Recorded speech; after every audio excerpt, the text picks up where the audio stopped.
Good morning, Rock Church. Everybody doing okay today? You guys good out there?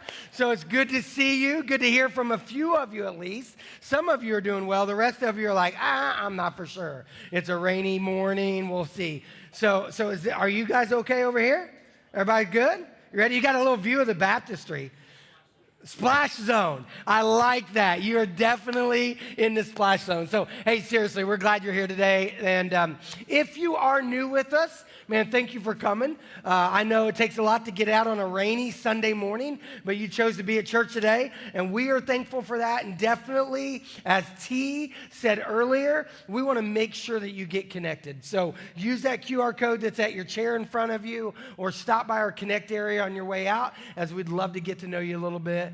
And she also told you about a bunch of stuff that's happening because it's fall kickoff. Next week, we start a new series. It's going to be awesome. We've got groups and group experiences and all kinds of new things happening. But something else that we haven't mentioned yet that I want to make sure you're aware of is a week from Wednesday, we are having a men's event here on this campus at 6:30, all right? So just curious, out of you men, how many of you all don't mind a little bit of barbecue?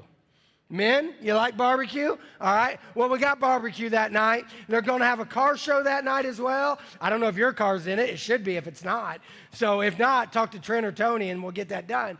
But there's going to be a car show. There's going to be barbecue. It's going to be a great night. We're actually bringing all of our campuses together for that night. But what it really is to help us kick off our men's group experiences. So if you're a dude, I'd love to see you on August 20th at 6:30. And then if you're a lady, there is a ladies event coming up at the very beginning of September. You'll hear more about that in the coming weeks, all right? Now, let me dive into the sermon. Let me start. And I want you to be honest. You can either be out loud honest or raise your hand honest. But if you've ever been confused by the way that God works, do you mind raising your hand? Yeah, you're with me. You're with me, right? Like many of us have been. And you don't have to raise your hand on this one. This might be too vulnerable for you. Have you ever been upset at the way God works? Have you ever been mad at the way God works, right? Like if we're just real, there's times in our life that we're like, God, I don't understand how you're working right now. I don't understand what you're doing right now. That your work is confusing me a little bit.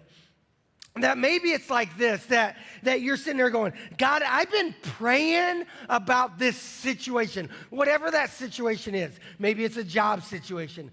Maybe it's a son or a daughter who has walked away from the faith situation. Maybe you're single and you've been desiring to get married at some point in your life, and you've been praying about that. But you would say, God, I have been praying about this for what seems like forever, and you don't seem to be doing any work. Maybe you've been there. Or maybe this has happened in your life, that you hear about somebody who is praying for a miracle in their family situation, and that whoever it is claiming that God did a miracle in their life and healed them of their cancer or their back or whatever it might be. But you're over here saying, well, I prayed the same prayers and my loved one died. Right? Like you might go, God, I don't understand. How did you work in that situation? But it doesn't seem like you've worked in my situation. Maybe you're there right now. Maybe you've been there in the past.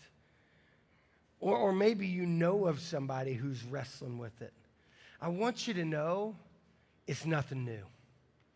For centuries, we have often questioned the way God works, because we don't always have the knowledge, or I should say we seldom have the knowledge that God has. We don't always see the power of his movement or the way that he's working. So we find ourselves in that questioning zone saying, God, I'm confused. I'm trying to figure out how you're working in the midst of this situation. Again, though, you're not alone. We can go all the way back to the day of Jesus. We can see that there was a time that Jesus was on this earth. There was a miracle that Jesus did, a healing of a man. And when he healed this guy, people were upset. They were confused by the way that Jesus worked. And they started raising their hands. They started sharing with one another, saying, Jesus, we don't understand what you just did. That must be a mistake. But Jesus is like, no, that's not a mistake. It's actually the message. And the message that Jesus was portraying through this miracle was that he is always at work. That he's always at work. That he's at work in the good times. He's at work in the bad times. He's at work in the minute. He's at work over a long season. That God is always at work and wants you to join him in that work. And that's what I want us to hear today. That God is at work in your life, and he wants you to join him in that work. And we're going to talk about that because that's what John chapter 5 is about. That we're in this series called Believe. This is the last week of it. Then we're going to kind of put it on the shelf until next summer, and we'll pick it back up as we've been slowly going through the book of John. Today we wrap up chapter 5, but what you have to understand about the back end of chapter 5, it's actually just a long discourse or a long conversation that happened because of the miracle that we studied last week. That maybe you remember. If you weren't here, let me catch you up to speed. That last week we talked about there was a guy, he was an invalid. He didn't have use of his legs. He was lame. And for 38 years, he couldn't walk. And he was hanging out by a pool because he thought this pool had some kind of healing power. And he wanted to be healed there. And Jesus came on the scene and said, do you want to get well? And the guy's like, I can't. And Jesus said, well, I'll tell you what. Why don't you stand up, pick up your mat, and walk? Or as I said it last week, get up, pick up, and get going. And as soon as Jesus said that, the man's legs started to work. Immediately, the guy started to have feeling in his legs, and he stood up, and he picked up his mat, and he felt the miracle. And everybody saw the miracle. And it would make sense that everybody be like, look, praise God, a miracle's happened in our midst. Yet the religious leaders, they didn't celebrate it. They were actually upset by it because they're like, Jesus, you made a mistake. You made a mistake. And Jesus is like, I didn't make a mistake. This is actually the message. And the message is I'm always working. See, we see it because the religious leaders, they said this. It's John chapter 5, verse 16. They said, so the Jewish leaders began harassing Jesus for breaking the Sabbath rules. They said, Jesus, you've broken all the rules. You healed on the Sabbath, which it's wrong to do that. There's a rule against healing on the Sabbath. And they said, and you told the man to carry his mat, so that led to wrong because he's not allowed to carry his mat on the Sabbath. So, Jesus, you broke the rules. But the reality is, Jesus didn't break any rules that God had established. The only rules Jesus broke was man-made rules. And let me just tell you, Jesus is really good at breaking man-made rules. It's one of the reasons I like him. He's a little bit of a rebel. And I'm a little bit of a rebel as well. And I like the fact that Jesus was willing to break man-made rules. Now, he never broke a rule of God, ever. Jesus is sinless, never broke a rule of God. But he'd break a man-made rule in a minute. And these guys were upset. They're harassing him because they're saying, you're breaking the Sabbath rules. And he's like, no, I'm not.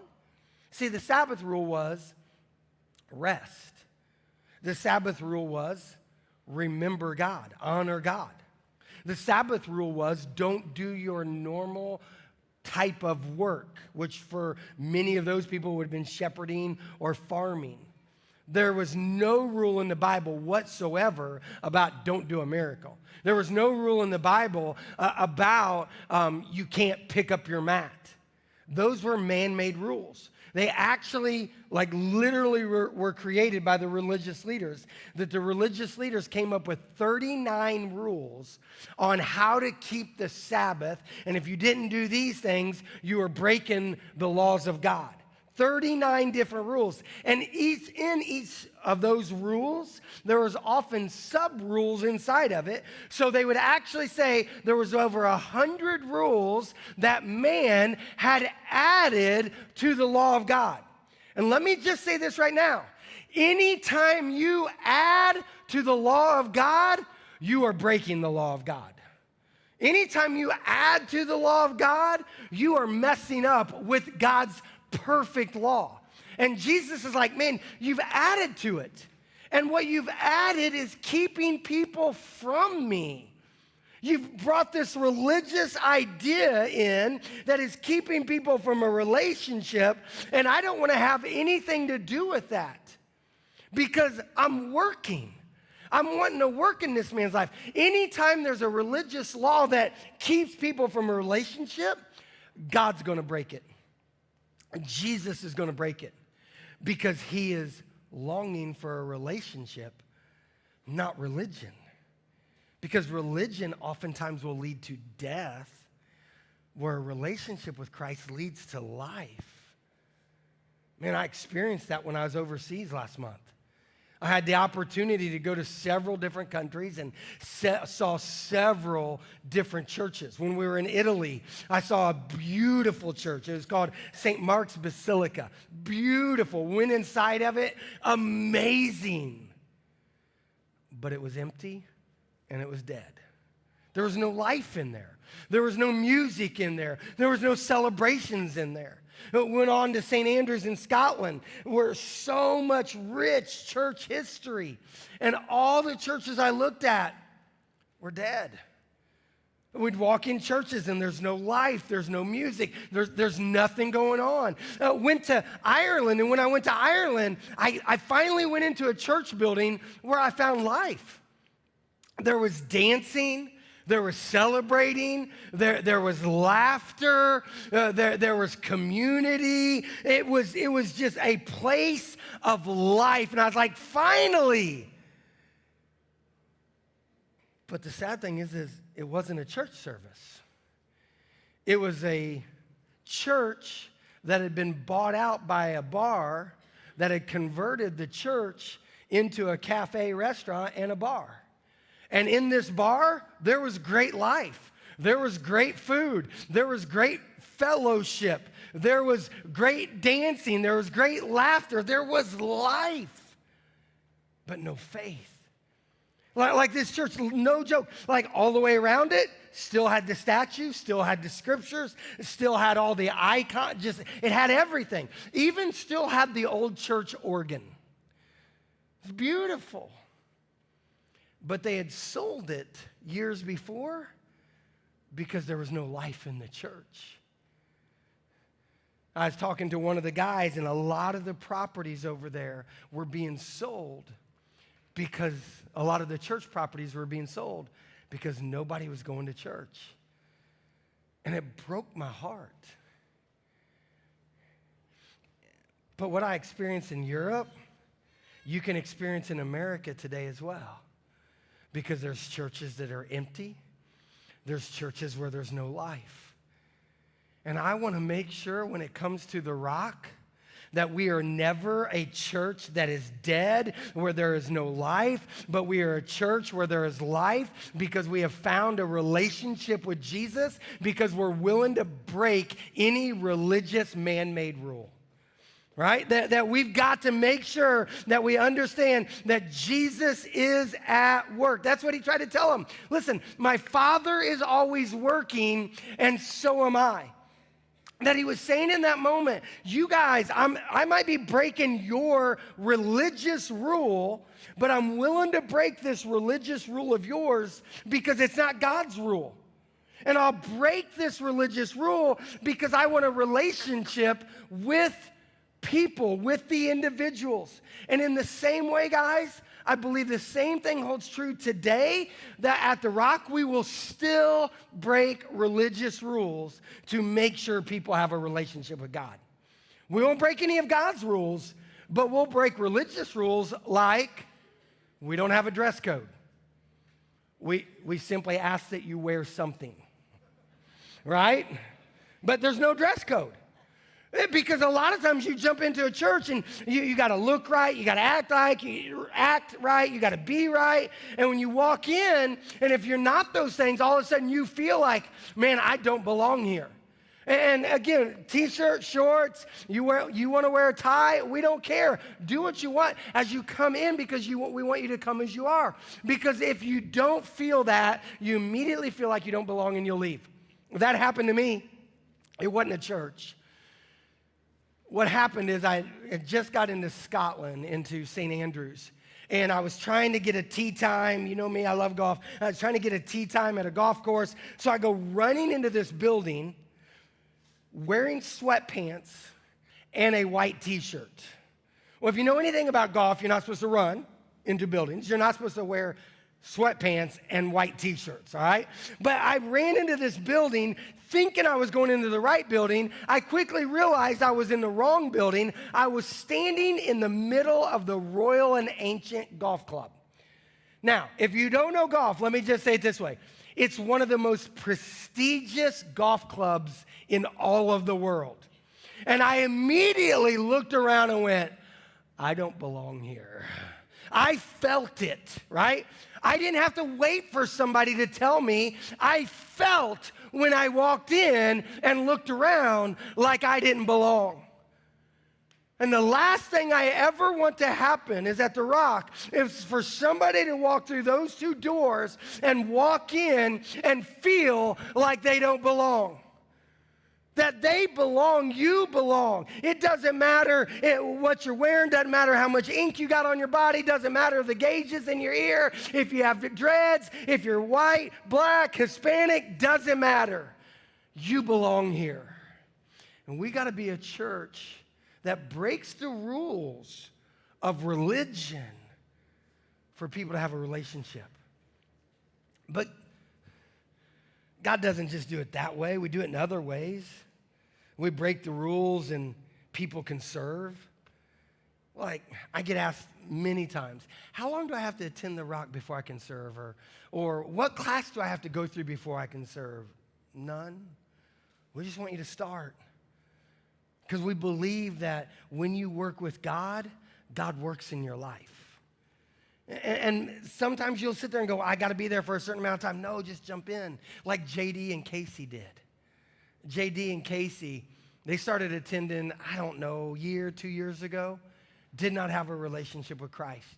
Immediately jumped into our Pathway group experience. From there, heard about serving, jumped on a serving team, got some coaches in their life who started investing in them. And I will tell you right now, they are flourishing in their relationship with God more than they ever have in their life. And they will tell you that.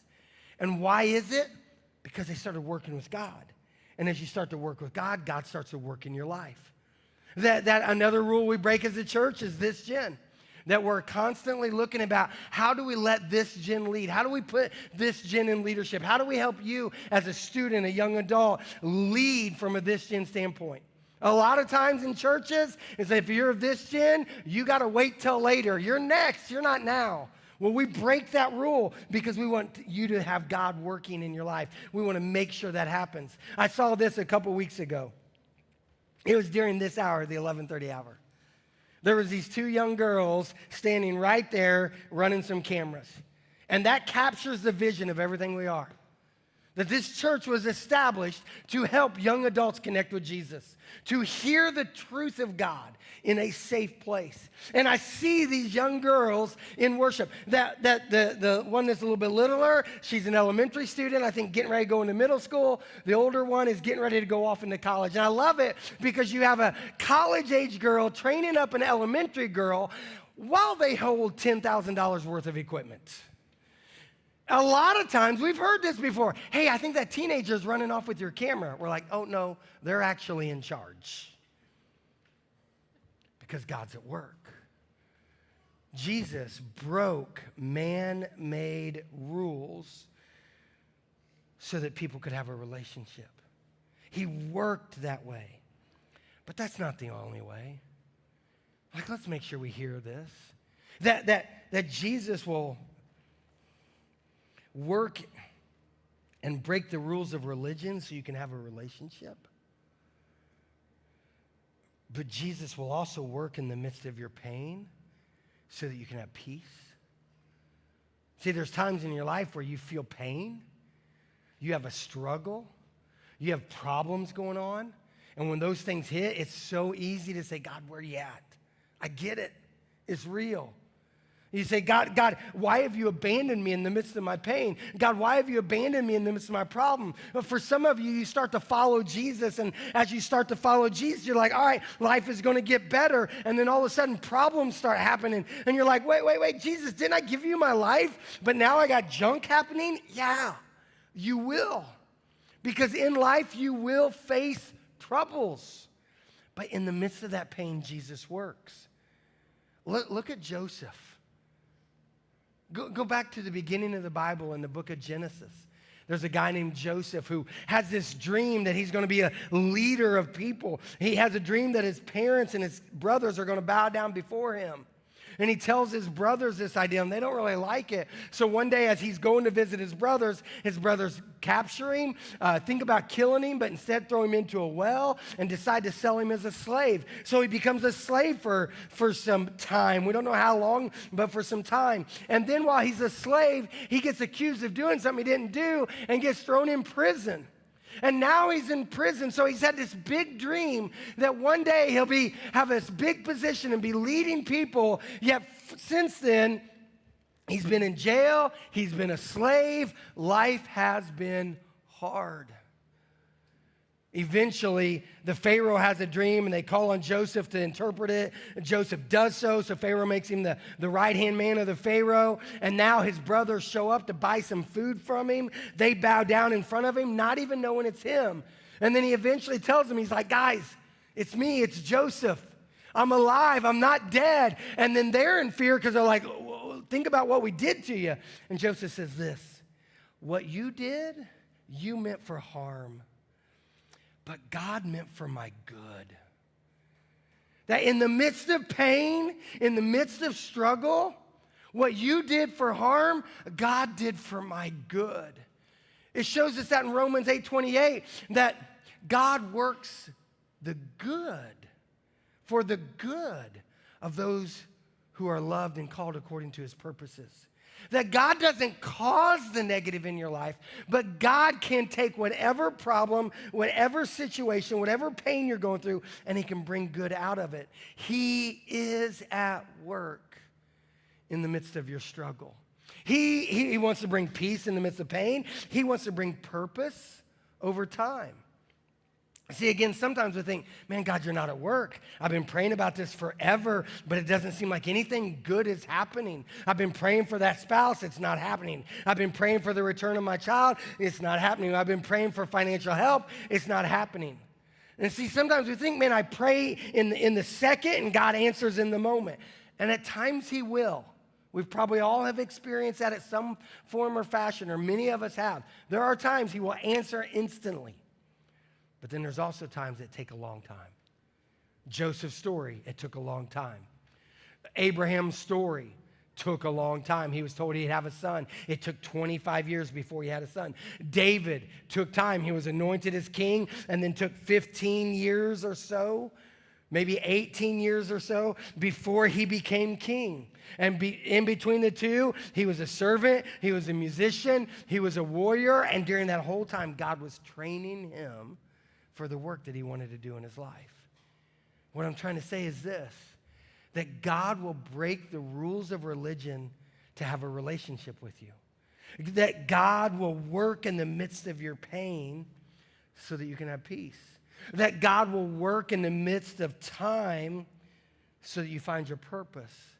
And that God will work in the midst of your mess to make a masterpiece. Any of you willing to admit with me that you're pretty good at making messes? Right? I mean, we're sinners. We're all sinners. You, me, we've all sinned. We've all screwed up. We've all messed up. That God has this perfect plan. That God has a desire that we would live in perfect unity with him. Yet we all sin, every one of us. And God knows that even while we were sinners, he sent his son to die for us. That he sent Jesus to this earth to die on the cross, to rise from the dead, so that we could have life. That he did this even while we were sinners, even while we were his enemies, even while we were making a mess of things. But in the midst of our mess, God works to make a masterpiece.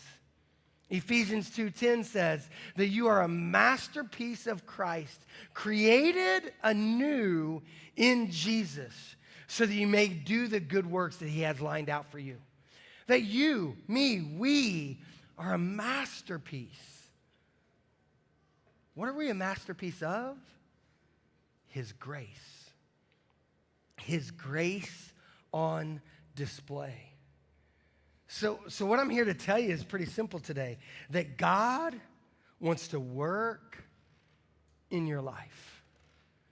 I don't think the question today should be, does God still work? Here's the real question. Will you join him in the work that he wants to do? That's the real question. See, if you go all the way back to the miracle, they were struggling because they're like, Jesus, you made a mistake. And he's like, no, it's not a mistake. It's my message. And my message is I'm always at work. Will you join me? Look at this verse 39. You search the scriptures because you think they give you eternal life. But the scriptures point to me, yet you refuse to come to me to receive this life.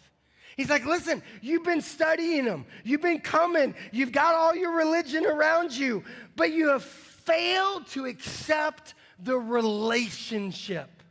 You've looked at the scriptures, but you've failed to acknowledge they're about me. You failed to choose me. You've failed to join me. So my challenge for each and every one of us today is pretty simple. Recognize God is at work in your life and choose to join him. Henry Blackaby wrote a very famous Bible study years ago. And in it, he wrote this line, that God is at work all around you. Will you join him? And that's my question today. That God is at work around you. God is at work in this community. God is at work in this church. And God is at work in your life. Will you join him? What's that mean? Maybe you admit today that life is a mess. That you've kind of made a mess of life. That you're willing to admit, I've sinned, I've fallen short. Maybe today's the day where you accept his grace and he works a masterpiece out of it. And maybe for you to do that, maybe what you just simply need to do is go to our prayer area just in the back of the room. You'll see a banner that says Prayer Matters. There'll be people standing there, and they would love to pray with you to help you respond to Jesus' free gift of grace and allow that masterpiece to start to be worked in your life. Maybe for you today, it's saying, man, I'm ready for the newness of life that he offers, and I want to take this step of baptism. Last weekend at The Rock, 105 people took this step of baptism, right? Yeah. Man, it's incredible. We had one person take a step here on Sunday morning, and then a bunch take the step there at the beach that night. But it would be real easy for me as a lead pastor to go, man, we had 105 baptisms. This is awesome, and just sit back and relax. But let me tell you, God's not done working in your life, in my life, in this community. There's still one more that needs to know his grace. And we're going to keep pushing, and we're going to break every man-made rule there is, and we're going to let people know about the amazing grace of Jesus and truth of Jesus and help them take one more step. And that step might be that step of baptism, because Jesus wants a relationship. And maybe that's you today. We already had a couple people take the step during our 10 o'clock service. If you're ready today to get baptized, step to the back. Pray with somebody, and they'll take you through the steps. Or maybe it's communion for you. Maybe today you just need to take communion. We have some up front if you didn't grab any on your way in. And you just need to spend time with Jesus. Guys, we're going in to what I believe is the most important part of our service. The most important part of our service, I firmly believe this, is the time we spend with Jesus after the message. Because we've opened up his word, and now it's time to do something with it. Now it's time to join him. And like I said, for some of you, it's receiving Christ. Some of you, it's baptism. Some of you, it's communion. Some of you, it's going and getting prayer with our prayer counselors. But now is the time to say, Jesus, I see that you're at work, and I'm ready to join in with you. Will you do that? Won't you stand with me? I'm going to pray, and we're going to move into this time. Jesus, we come before you, thanking you for your great grace. Thanking you that you are always at work, breaking barriers so that we can get a relationship with you. Giving us peace in pain, giving us purpose through our seasons, making masterpieces out of our mess. Jesus, you truly are the way maker, the miracle worker. We acknowledge you for that. We celebrate you. And we join in with you as you work in our lives. In your name, amen. Let's spend some time with him.